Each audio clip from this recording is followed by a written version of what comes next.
안녕하십니까. 의학 전문 기자 박광식입니다.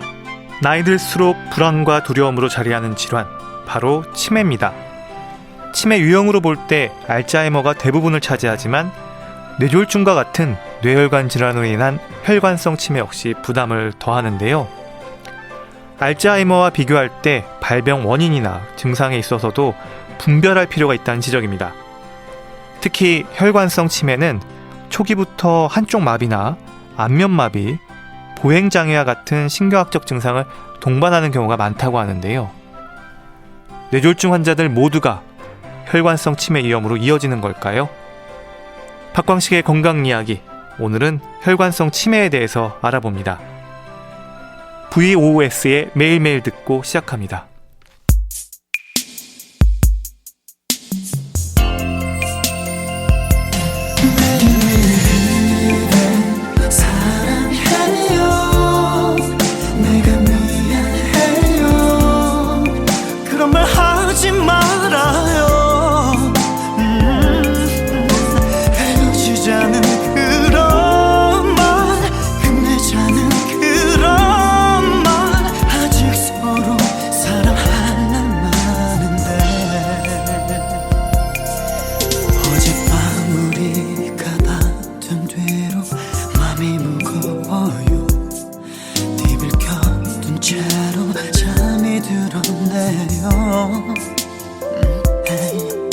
늦은 아침에 일어나라 그대 전화를 기다려봐도 울리지가 않아요. 그대 혼자 울지 말아요. 나쁜 생각도 하지 말아요. 서로 생각하는 게 달라서 그런 것뿐인데 사랑해요. 내가 미안해요. 그런 말 하지 말아요. no. 헤어지자는 그런 말, 끝내자는 그런 말, 아직 서로 사랑할 날만 혼자 밥 먹는 게 이렇게도 허전한 일인지 그대가 없어서 처음 알았네요.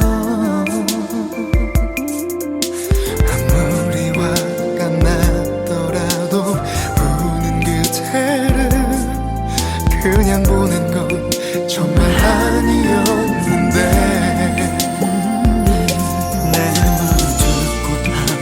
없네요. 할 수 있는 일 하나 없네요. 온통 그대 걱정뿐이라서 한숨만 쉬는데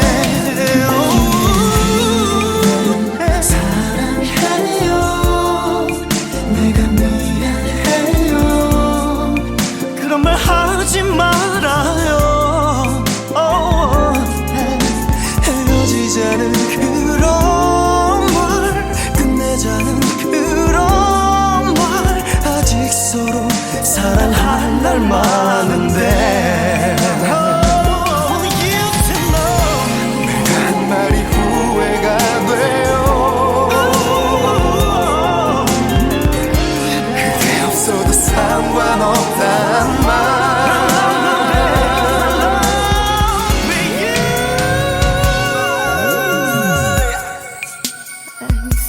매일매일 그대뿐이에요. 이젠 화풀어요. 내가 어떻게 해줄게요. 그대 아프게 하는 일, 그댈 떠올리는 일 두 번 다시 없을 거예요.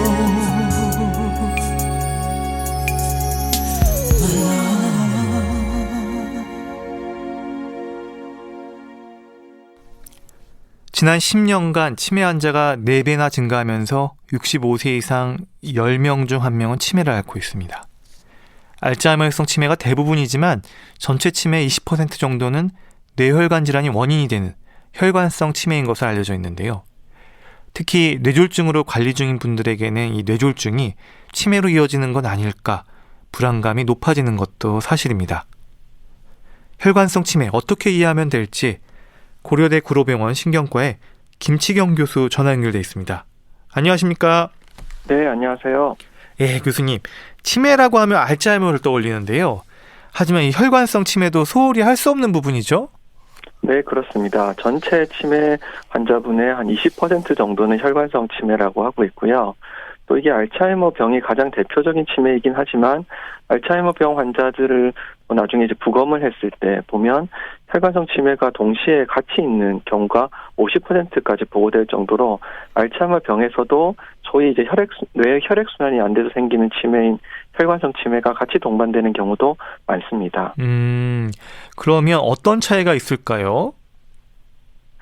이게 생기는 원인 자체가 상당히 다릅니다. 양쪽 병이. 그래서 알츠하이머 병 같은 경우는 우리의 뇌라고 하면 주로 이제 신경과 신경세포와 혈관 이렇게 분포되어 있는데요. 알츠하이머 병은 신경세포 자체가 손상이 와서 치매가 생기는 병이다 이렇게 생각하시면 되겠고 혈관성 치매는 혈관 손상 때문에 2차적으로 신경 손상이 와서 치매가 생기는 그런 병이다라고 보시면 되겠습니다. 그렇다면 이 뇌졸중 환자들의 경우에요. 모두가 이 혈관성 치매로 이어지는 건 아니겠죠? 네, 그렇습니다. 뇌졸중 환자들의 모든 분이 혈관성 치매로 이어지진 않는데요. 사실 뇌졸중이라고 하면 혈관이 이제 막히는 뇌경색과 혈관이 터지는 뇌출혈이 있는데요. 이게 이제 크기도 상당히 다양하고 생기는 위치도 다양하기 때문에 우리가 이제 인지 기능에 문제를 일으키는 위치에 제법 큰 크기의 뇌졸중이 발생한다면 혈관성 치매로 이어질 수는 있지만 모든 경우에 이어지는 것은 아닙니다. 그러면 뇌졸중 때문에 치매가 왔다 이런 말도 하지 않나요, 사실? 이제 모든 환자가 혈관성 치매로 이어지는 건 아니지만 뇌졸중도 분명히 치매의 아주 중요한 위험 요인이긴 하거든요. 왜 그런가 하면 뇌졸중은 결국 이제 혈관이 막히거나 터져서 뇌의 어떤 부분이 손상이 오는 부분인데 하필 그 부분이 이제 언어를 담당한다든지 혹은 이제 기억력을 담당한다든지 판단력 이런 부분에 손상이 오게 되면 그것이 이제 뇌졸중 이후에 회복하는 경우도 있지만 회복을 못하고 후유증이 남거나 지속적으로 나빠지는 경우가 있기 때문에 뇌졸중 때문에 치매가 왔다 이런 말도 틀린 말은 아닙니다. 그런 부분들이 이제 혈관성 치매를 말하는 것 같은데요. 그러면 어떤 요인들이 이런 부분들을 결정하게 될까요? 그래서 1차적으로는 뇌 손상의 이제 뇌졸중에 의한 뇌 손상의 크기와 위치가 중요하겠습니다. 그래서 뇌졸중이 매우 크다, 뇌 손상이 매우 크다, 범위가 넓다 이러면 여러 가지 부분을 침범하기 때문에 당연히 이제 혈관성 치매의 큰 위험 요인이 되겠고요.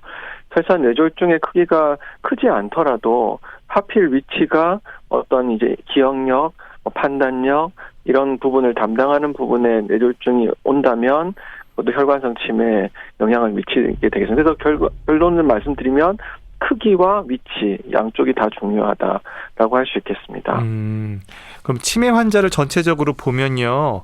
성별로는 좀 어때요?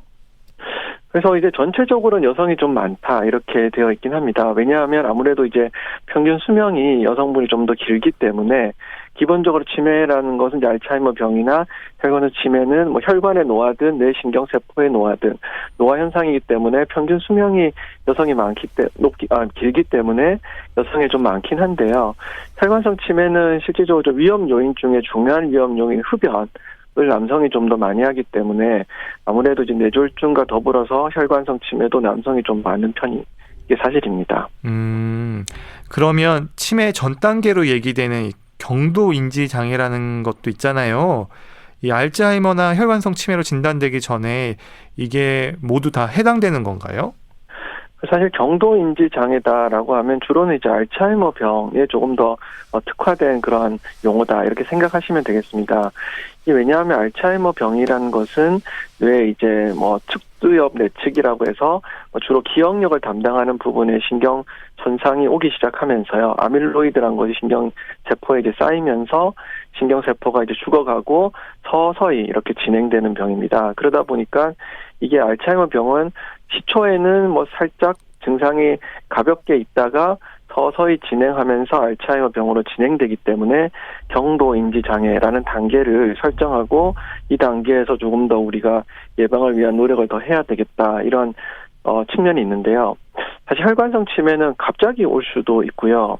이게 이제 알츠하이머 병처럼 서서히 진행할 수도 있습니다. 그래서 모든 경우에 다 경도 인지 장애를 통하고 혈관성 치매가 되는 건 아닌데요. 그래도 혈관성 치매 중에 일부는 혈액순환이 또 서서히 잘 되지 않으면서 뇌손상이 알츠하이머 병처럼 오는 경우도 있기 때문에 경도 인지 장애가 꼭 알츠하이머 병에만 사용되는 용어는 아니지만 주로는 알츠하이머 병과 연관성이 더 크다.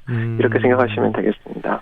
그러면 이제 갑자기 증상이 나타난다는 건 이게 초기부터 한쪽 마비와 같은 신경학적 증상을 보인다 이렇게 우리가 받아들이면 될까요?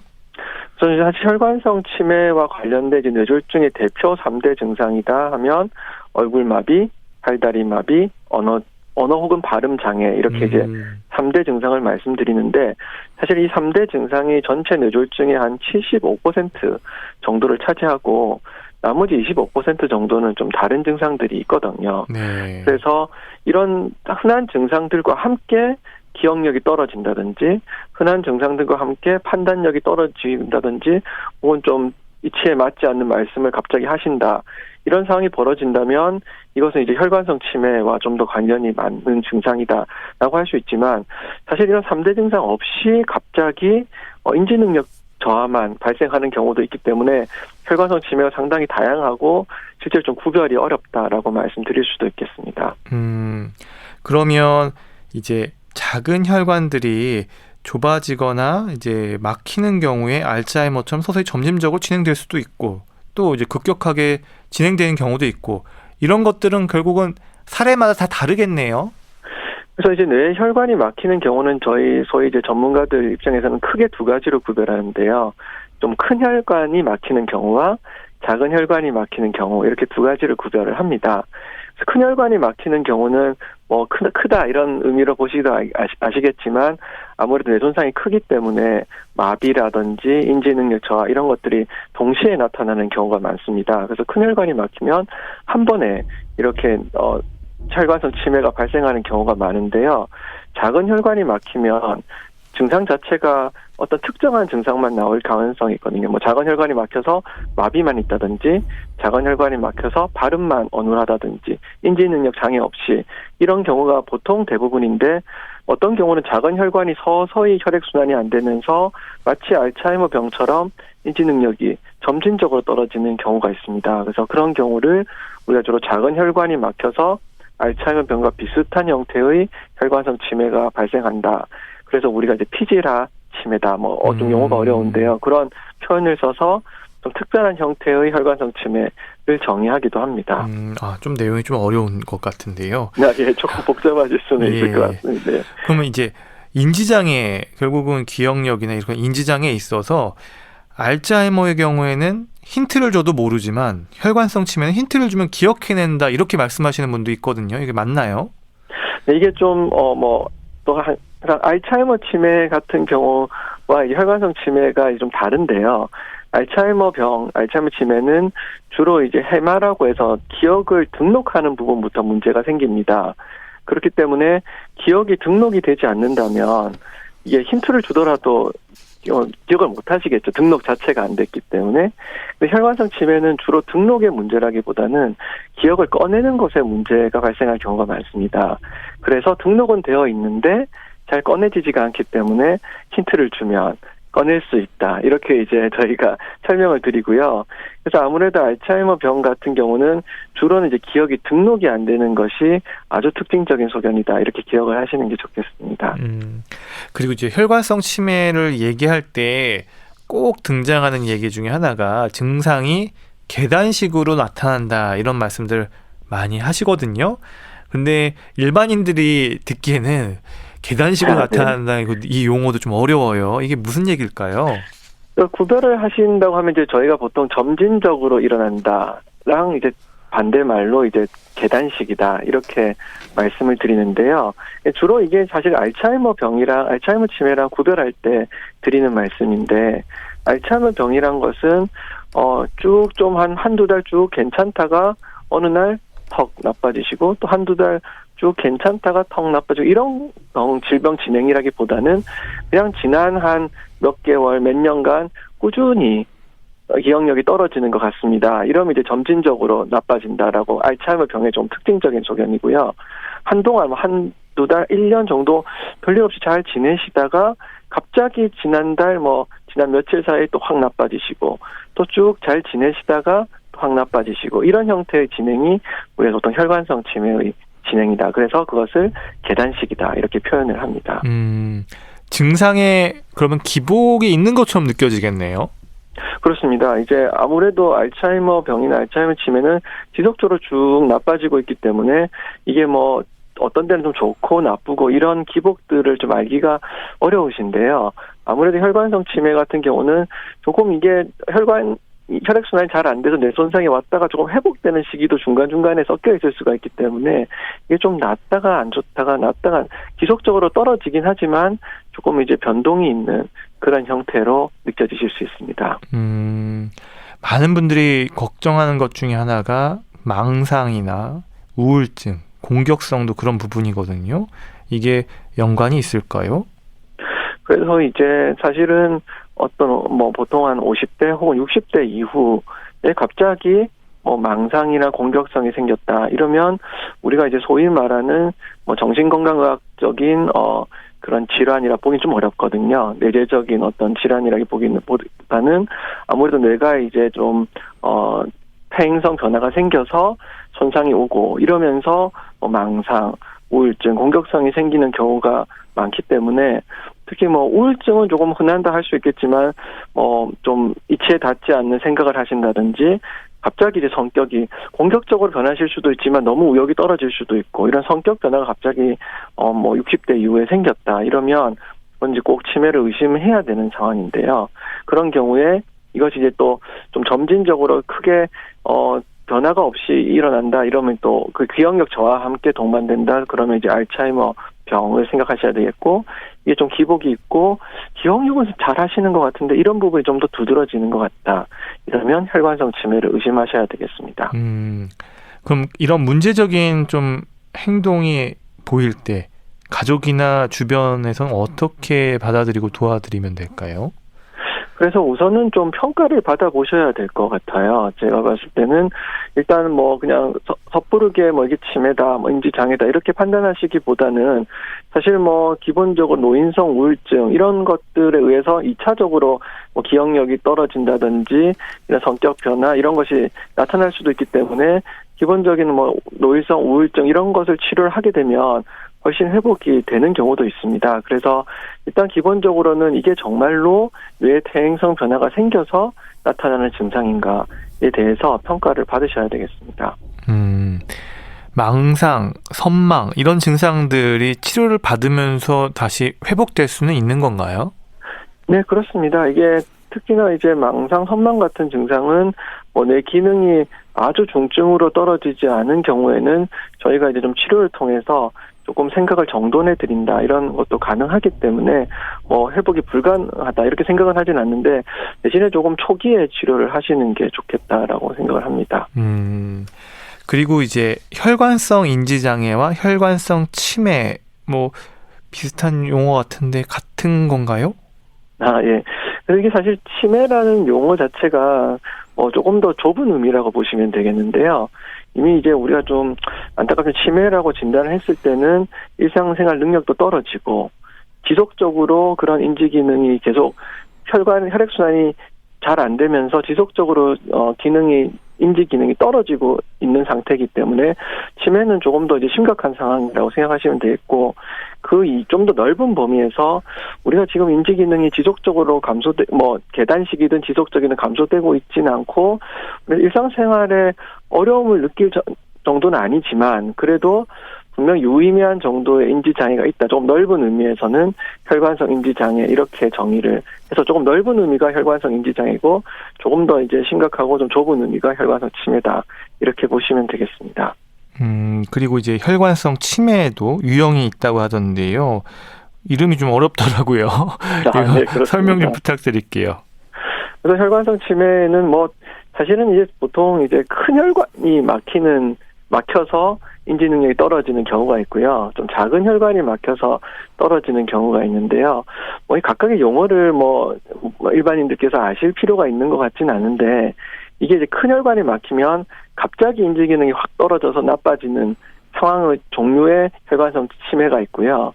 작은 혈관의 손상에 의해서 좀 알츠하이머병처럼 지속적으로 이렇게 손상이 오는, 우리 소위 말하는 피질한 혈관성 치매라든지 다발성 경색 치매, 이렇게 소혈관이 막히면서 오는 경우가 있는데, 소혈관이 막히는 경우는 주로는 이제 고혈압 이런 것들과 위험 요인이 뚜렷하기 때문에 저희가 혈압 관리를 잘해야 됩니다, 이렇게 말씀을 드립니다. 그러면 당연히 큰 혈관이 막혔을 때가 좀 위험하겠죠? 그래서 이제 큰 혈관이 막힌 경우는 갑자기 발생하는 경우가 많고, 다른 마비라든지 이런 언어 장애 이런 게 같이 동반될 수 있기 때문에 증상이 더 안 좋게 나올 경우가 많은데요. 그렇지만 작은 혈관이라고 해서 간과할 수 없는 건, 작은 혈관은 또 지속적으로 나빠지면서 아까 말씀드린 성격 변화라든지 망상 이런 것들과 같이 또 동반되는 경우가 많기 때문에 각각이 다 위험하기 때문에, 그리고 위험 인자는 서로 좀 비슷한 면이 많습니다. 그래서 꼭 큰 혈관, 작은 혈관을 구별하기보다는 그런 것을 일으키는 위험 인자를 평소에 조절하시는 게 중요하겠습니다. 혈관성 치매도 증상이 서서히 진행되는 경우가 있다고 하셨으니까, 이런 경우는 알츠하이머하고는 구분하기가 참 어려울 것 같아요. 검사를 해보기 전까지는요.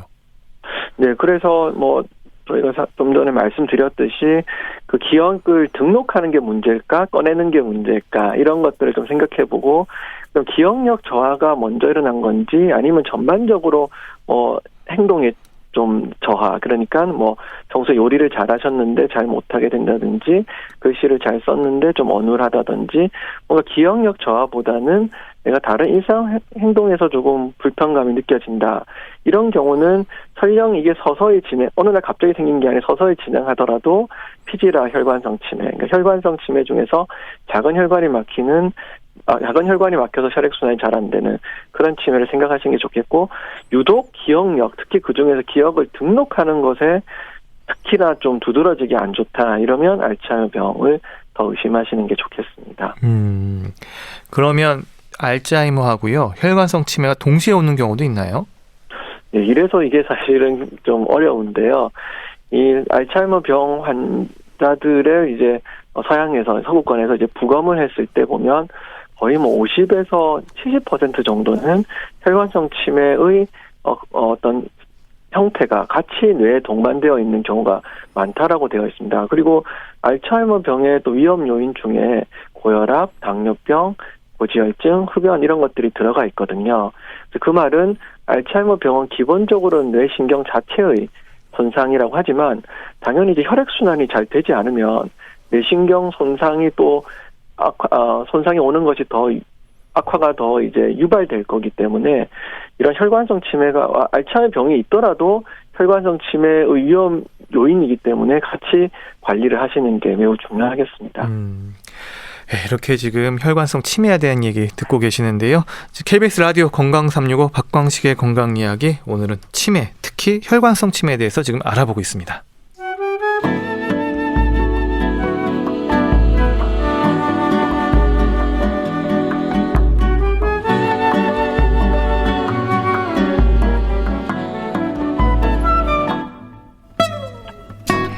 건강한 하루의 시작.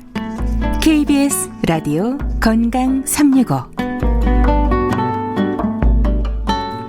박광식의 건강 이야기, 고려대 구로병원 신경과 김치경 교수와 함께하고 있습니다. 혈관성 치매에 대해서 말씀 나누고 있는데요. 교수님, 그러면 65세 이상이면요, 무료로 치매 검사를 받을 수 있지 않나요? 어떤 부분들을 확인하게 되나요? 네, 그래서 저희가 이제 표준화된 신경 심리 검사라고 해서 우리 어떤 뇌의 인지 기능을 평가할 수 있는 그런 설문이 있습니다. 설문지, 그래서 같이 조사할 수 있는 검사가 있습니다. 물론 이제 검사지들은 굉장히 다양하고, 이게 이제 알츠하이머병에 좀 특화된 것, 혈관성 치매에 좀 특화된 것, 혈관성 치매 중에서도 피지라 치매, 큰혈관의 치매 이런 것들에 대해서 특화된 신경심리 검사들이 있는데요. 가장 기본적인 검사들부터 진행하고요. 또 한 가지는 의사의 문진이 굉장히 중요합니다. 이런 검사만 가지고 뭐 치매를 진단할 수 있는 건 아니고 그 전에 위험 인자 그리고 진행 상황 이게 갑자기 나빴다가 호전이 되고 있는 건지 지속적으로 나빠지고 있는 건지 뭐 계단식으로 떨어지는 건지 점진적인지 일상생활은 어떤지 이런 이제 문진과 더불어서 신경심리검사와 문진이 동시에 이루어지고 있습니다. 그러면 이제 경도 인지 장애로 진단되는 경우에요. 이 경우에 이제 잘 관리를 하면 이제 치매로 진행되는 걸 막을 수 있다는 거죠? 네, 그래서 사실 이 경도 인지 장애라는 것은 모든 경도 인지 장애 환자가 뭐 알츠하이머 병이나 혈관성 중증 혈관성 치매로 진행하는 것은 아닙니다.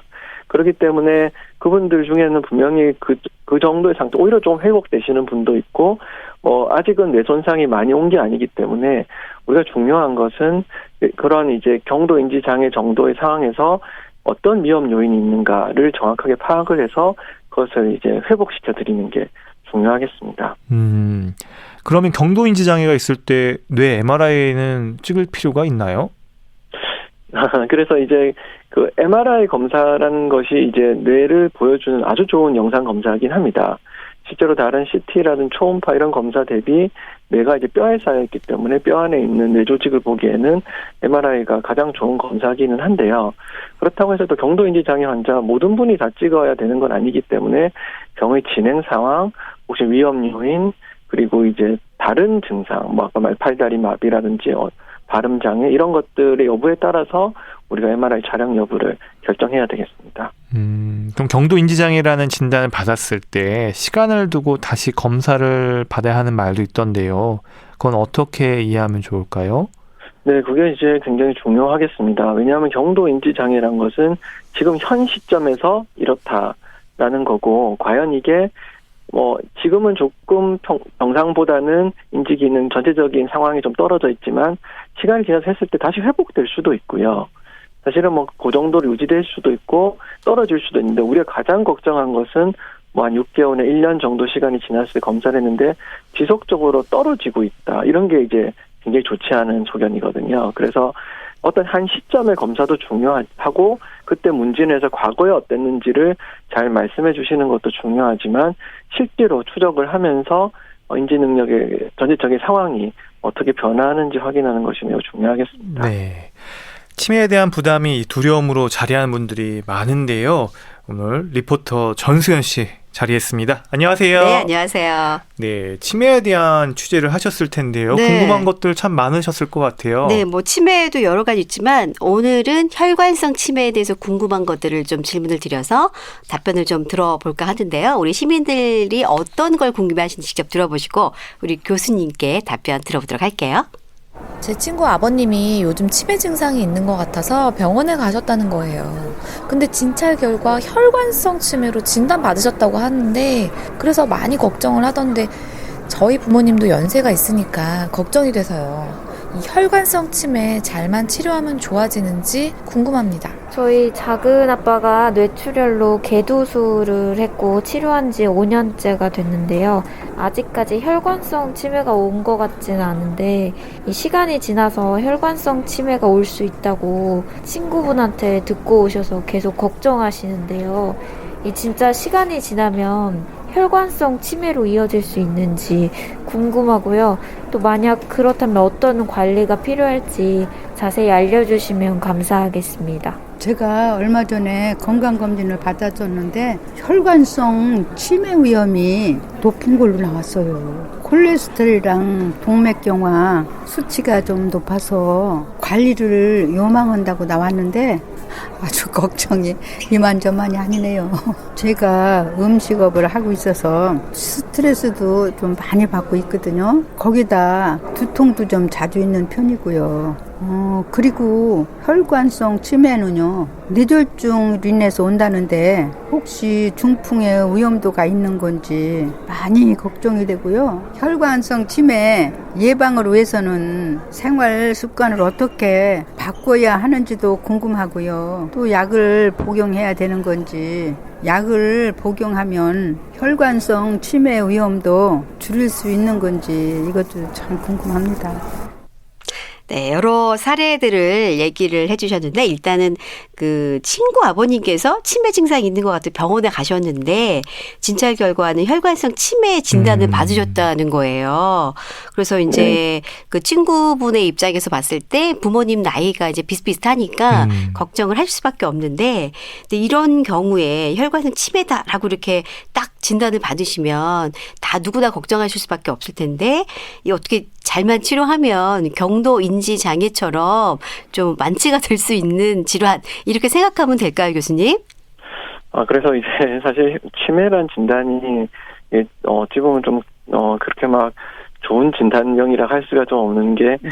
이게 이제 치매라고 실제로 진단이 되면 그렇게 이제 인지 능력이라든지 전반적인 뇌 기능이 좋아지기는 사실 좀 어려운 부분이 있습니다. 그래서 이게 치매라 진단이 되기 전에 혈관성 인지 장애 혈관성 인지 장애라는 게 치매보다는 조금 더 넓은 범위니까요. 네. 그런 상황으로 좀 의심이 되는 상황에서 좀 치료를 해줘야 되는데요.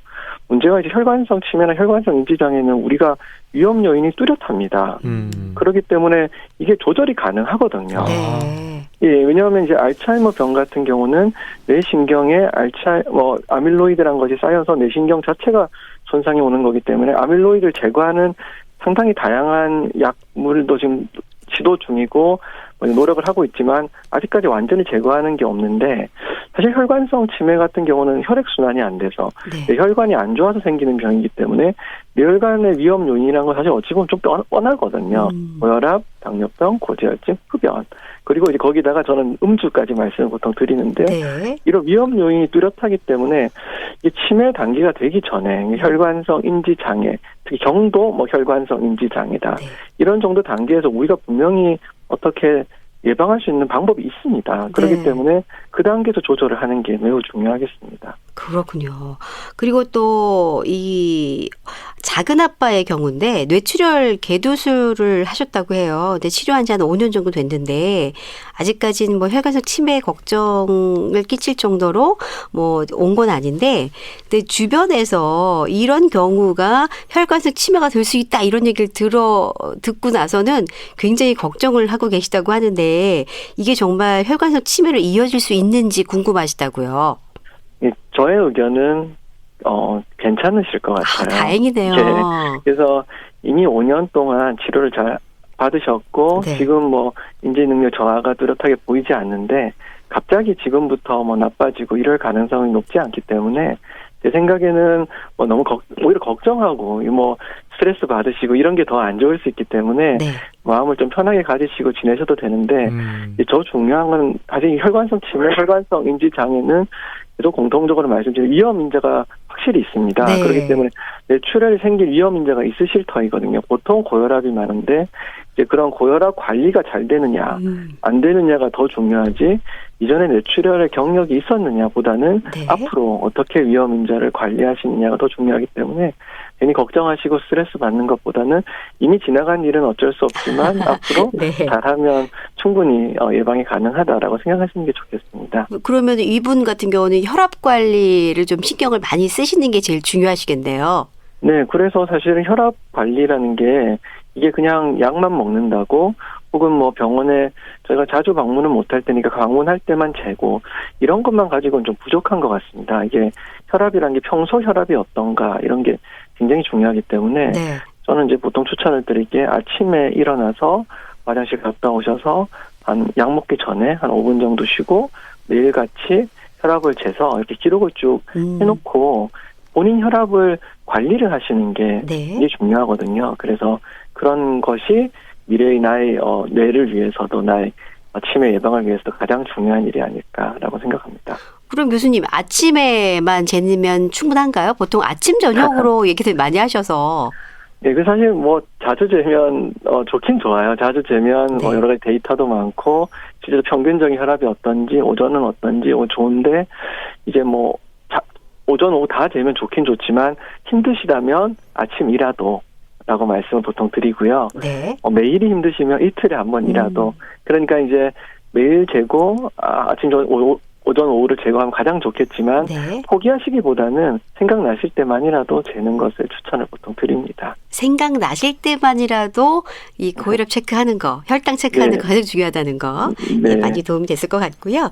그리고 중요한 건 이제 이분은 또 건강검진 결과가 혈관성 치매 위험도가 나왔다 이렇게 얘기를 하시더라고요.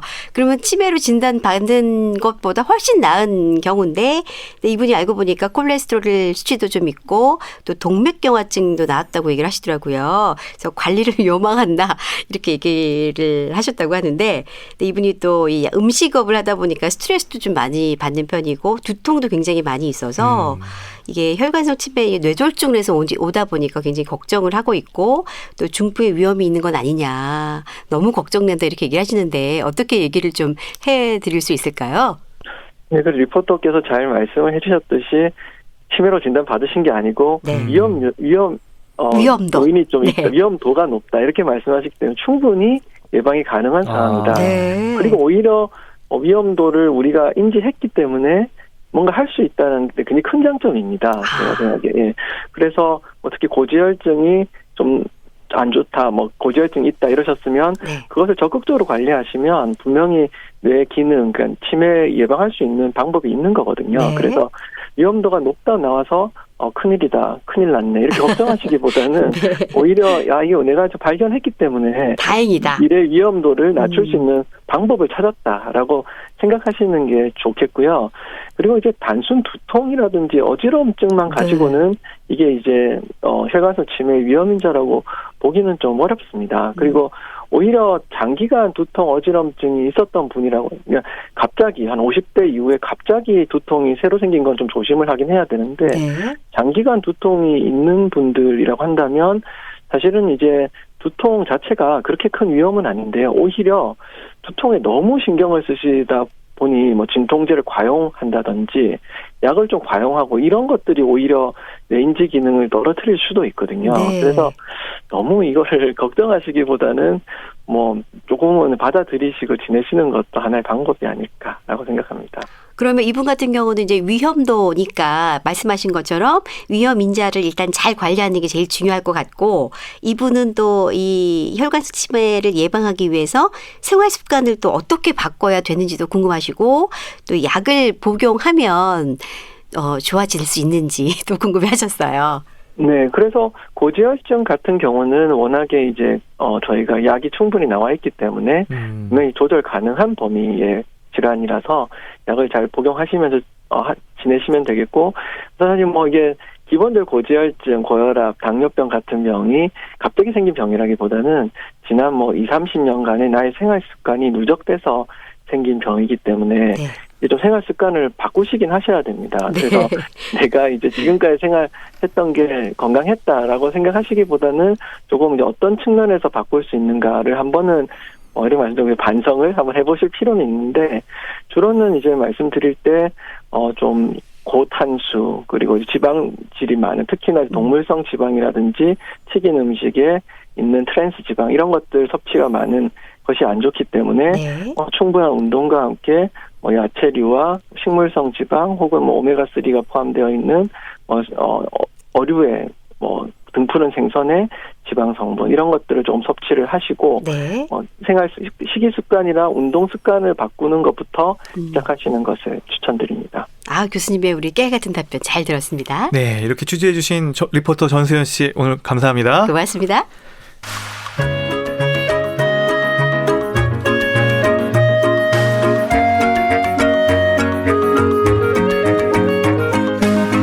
건강한 생활의 중심 KBS 라디오 건강 365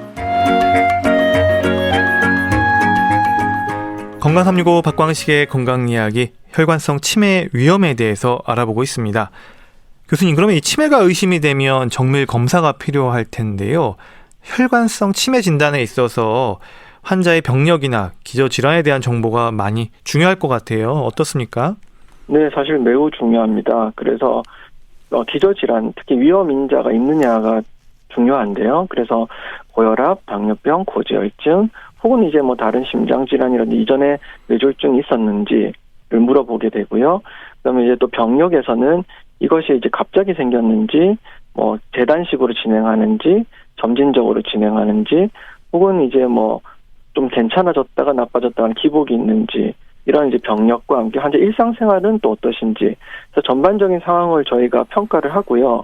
의료진이 그리고 이와 함께 이제 신경심리 검사란 것을 해서 환자의 이제 인지 기능에 각각의 이제 어떤 뭐 기억력, 판단력, 언어 능력 이런 것들, 뭐 공간 지각력 이런 것들을 구별을 해서 평가를 한 다음에 치매 진단을 하게 되겠습니다. 혈관성 치매나 알츠하이머 모두 이 진단 검사는 같은 방법으로 진행되나요? 그래서 이제 모든 분이 시작부터 뭐 광범위한 검사를 하기보다는 단계별로 검사가 진행되기 때문에요. 기본적으로 이제 치매를 스크리닝하는, 그러니까 처음에 치매를 의심했을 때 하는 신경심리 검사라든지 문진은 알츠하이머 병이나 혈관성 치매나 유사합니다. 그렇지만 이게 좀 이제 의심이 되고 좀 더 이제 정밀 검사를 해야 되겠다라고 한다면 뭐 좀 더 알츠하이머 병에 특화된 신경심리 검사를 한다든지 혈관성 치매에 특화된 신경심리 검사를 한다든지 거기에 맞는 내 영상 촬영 이런 것들을 하게 되겠습니다. 진단의 개념이 좀 예전과 많이 달라졌다는 말도 하던데요. 어떤 의미일까요? 네, 사실은 이게 이제 저희가 이제 이전과 같은 경우는 이제 문진 그리고 신경심리 검사, 뭐 설문이나 뭐 시험을 본다고 저희가 설명드리기도 하는데 그런 것을 통해서 어떤 환자의 상황을 평가해서 진단을 하는 게 일반적이고 아직까지도 그게 이제 기본이긴 합니다. 그렇지만 점점 이제 의료 기술이 발전을 하면서 아무래도 뇌에 있는 어떤 손상을 우리가 좀 객관적으로 평가할 수 있는 방법이 있지 않을까 이런 생각을 하게 됐거든요. 뭐 혈액 검사를 한다든지 뭐 아니면 뭐 잇몸에 있는 뭐 부분 일정 상비세포를 떼본다든지 혹은 뭐 좀 척수액 검사를 해본다든지 뇌 영상을 찍는다든지 해서 좀 더 객관적인 소견을 통해서 이런 치매를 진단해보자 하는 노력이 계속 이루어지고 있고 앞으로는 이제 그런 부분으로 좀 변화가 생길 거라고 생각을 하고 있습니다. 그리고 이제 CT를 찍어야 되는지 MRI를 찍어야 되는지 이런 것도 좀 궁금해요. 사실 대부분 이 치매와 혈관성 치매 뭐 혹은 알츠하이머 병은 CT 검사는 좀 부족한 점이 많고요. 네. 주로는 이제 MRI 검사를 봐야 되는 경우가 더 많습니다. 물론 CT도 좋은 검사긴 하지만 이 CT 검사에서 이상이 나올 정도면 상당히 이제 중증의 질환일 가능성이 많고요. 이제 MRI는 조금 더 경도의 질환에서도 어떤 내 특정 부위 위축이 있다든지 혹은 내 혈액순환의 장애 혹은 뭐 뇌출혈 이런 것들에 의해서 뇌 손상이 있는지를 조그만 크기들은 이제 MRI가 훨씬 잘 보여주기 때문에 아무래도 치매 관련해서 특히 혈관성 치매 관련해서 검사를 중에 CT와 MRI를 고르라고 한다면 아무래도 MRI가 좀 더 도움이 되는 정보는 많을 것이라 생각합니다. 그럼 MRI도 시간 간격을 두고 계속 찍으면서 변화를 봐야 되겠네요. 네, 그렇습니다. 그래서 이제 첫 MRI가 사실 중요한데요. 첫 MRI에서 큰 문제가 없고 이제 우리가 여러 가지 신경 심리 검사를 문진상 이것이 뭐 굉장히 경도의 혈관성 인지 장애고 뭐 혈관성 치매 중증의 혈관 치매는 아니다라고 판단된다면 굳이 뭐 MRI를 자주 찍어서 반복해서 찍을 필요는 없겠지만 뭐 위험 인자가 많고 좀 증상이 심하지 않더라도 나빠질 가능성이 높아 보인다든지 아니면 증상이 현재 좀 심하다 이렇게 된다면 반복해서 찍어서 이 증상이 질병의 혈관성 치매가 진행하는 것을 확인해야 하겠습니다. 좀 보다 근본적인 궁금증이 있어서 질문 드려볼게요. MRI 관련해서요. 네. 뇌 MRI 같은 경우 찍어서 뇌 혈관들이 미세 혈관들이든 좀 큰 혈관이든 작은 혈관이든 막히는 과정을 이제 보려고 이제 찍어보는 건데, MRI 검사를 이렇게 찍어서 확인한다 한들 해줄 수 있는 게 있나요? 결국은 증상으로 이제 환자분들은 임상 증상에서 이런 혈관성 치매나 이런 것들이 어느 정도 기능이 떨어지는지가 확인이 되는데 굳이 내 MRI를 찍어서 혈관이 이런 변화를 본다는 게 어떤 치료 방침에 있어서 변화를 줄 수 있는 건지 뇌혈관을 갖다가 뚫어줄 수 있는 것도 아닐 텐데 이런 궁금증이 있어요. 그래서 이제 그 부분에 대해서 궁금증이 많으실 텐데 과거에 비해서는 분명히 뇌혈관을 어떻게 치료해주는 방법이 발전이 많이 이루어지고 있습니다. 그래서 물론 이게 뇌혈관이라는 것이 뇌가 굉장히 약한 조직이고 뇌혈관이 치료를 하기 위해서는 거쳐야 하는 거리도 멀고요. 그렇기 때문에 다른 장기에 비해서 적극적으로 치료할 수 있는 부분이 떨어지긴 하지만 그렇지만 분명히 뚜렷하게 우리가 넓혀줄 수 있는 뇌혈관이 좁아져 있다면 넓혀드리는 방법이 있고요. 스텐트 시술이라든지 혈관 우회술 이런 걸 통해서 넓혀줄 수 있는 방법이 있고요. 더 중요한 것은 사실 뇌혈관이 좁아지고 있다는 객관적인 판단이 서게 되면 이게 우리가 약을 쓸 때도 똑같은 약을 쓸 때도 강도를 얼마나 세게 쓸 수 있느냐 이런 걸 조절을 바꿀 수가 있습니다. 예, 만약에 우리가 그걸 모른다 그러면 아무래도 약을 쓸 때 좀 주저함이 생기거든요. 근데 이제 확실하게 뇌혈관 이상이 발견되면 똑같이 고지혈증을 치료를 하더라도 더 적극적으로 조금 더 강력한 약을 조금 더 우리의 고지혈증 타겟, 소위 말하는 저밀도 콜레스테롤, 나쁜 콜레스테롤 하는 것을 타겟을 조금 더 낮게 설정할 수가 있기 때문에 우리가 이것을 그러니까 지피지기면 백전백승이라는 것처럼 저걸 알고 있으면 조금 더 이제 확실한 전략을 세울 수 있기 때문에 저는 그래서 특히나 이제 혈관성 치매가 확실하게 의심되고 그런 문제가 있다면 내 혈관 상태는 봐둬야 한다라고 생각합니다. 그러니까 이게 어느 정도 객관적 근거를 담보하기 위해서는 이게 필요한 검사네요. 그리고 이제 PET 검사 이것도 진행이 된다고 들었는데 이게 맞나요? 이게 왜 필요한 건가요? 사실 이제 혈관성 치매 관련해서는 PET 검사, PET 검사는 그다지 필요하진 않습니다. 예, 그렇지만 이게 이제 알츠하이머 병에서 상당히 유용한 점이 있거든요. 일반 PET 검사라기보다 아밀로이드 PET, 아밀로이드 PET 검사라 그래서 최근에 이제 또 개발된 건데 알츠하이머 병에서 이런 이제 아밀로이드 뇌에 쌓이는 것을 보여주는 검사가 있습니다. 그래서 이게 아까 좀 더 저희가 사전에 말씀드린 피지라 치매, 혈관성 치매 중에서 알츠하이머 병이랑 구별하기가 상당히 어려운 병이 있거든요.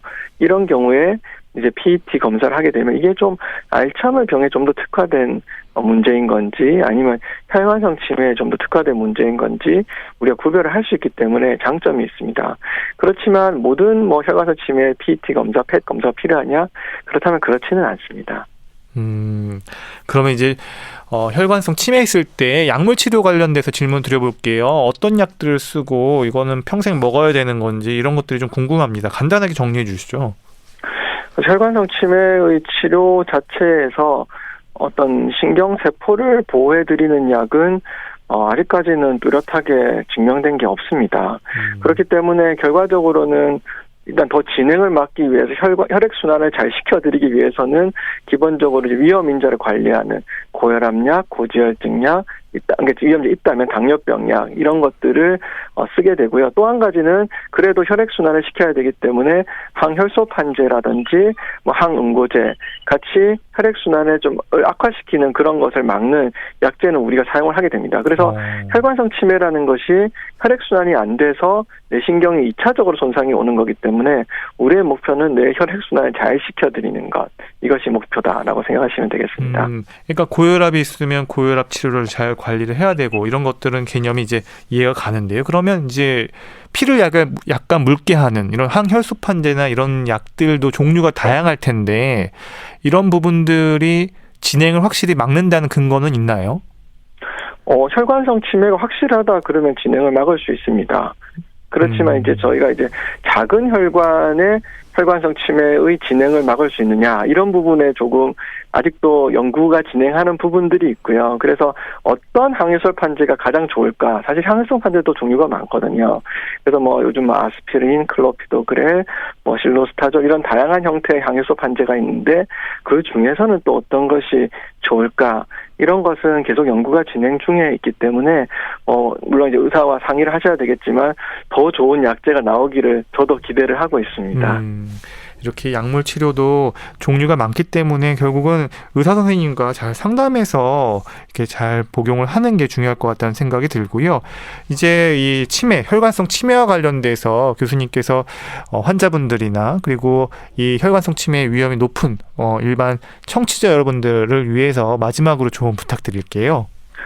치매에 대한 걱정이 굉장히 많으실 테고 또 이제 치매란 병이 생기지 말아야 되겠다라는 생각하시는 분이 워낙 많으시겠지만 많으시겠습니다. 그래서 혈관성 치매 같은 경우는 물론 굉장히 중한 병이지만 이게 위험 요인이 뚜렷하기 때문에 우리가 조절이 가능합니다. 그 점이 이제 가장 다행인 점, 그나마 이제 다행인 점이라 할 수 있겠는데요. 그래서 혈관성 치매 위험 요인을 잘 아는 것이 중요합니다. 그래서 특히나 혈관을 손상시킬 수 있는 고혈압, 당뇨병, 고지혈증, 흡연 이 네 가지는 절대 하시면 그러니까 조절을 잘하고 흡연은 절대 하시면 안 되겠고 거기에 더불어서 음주 자체도 혈액순환이 잘 되지 않는 뇌에서 뇌신경 손상을 분명히 일으키기 때문에 상기 네 가지와 이제 음주까지는 분명히 조심을 하셔야 되기 때문에 고혈압, 당뇨병, 고지혈증을 조절하시고 그 다음에 이제 금연하시고 절주하시는 것을 꼭 추천드리고요.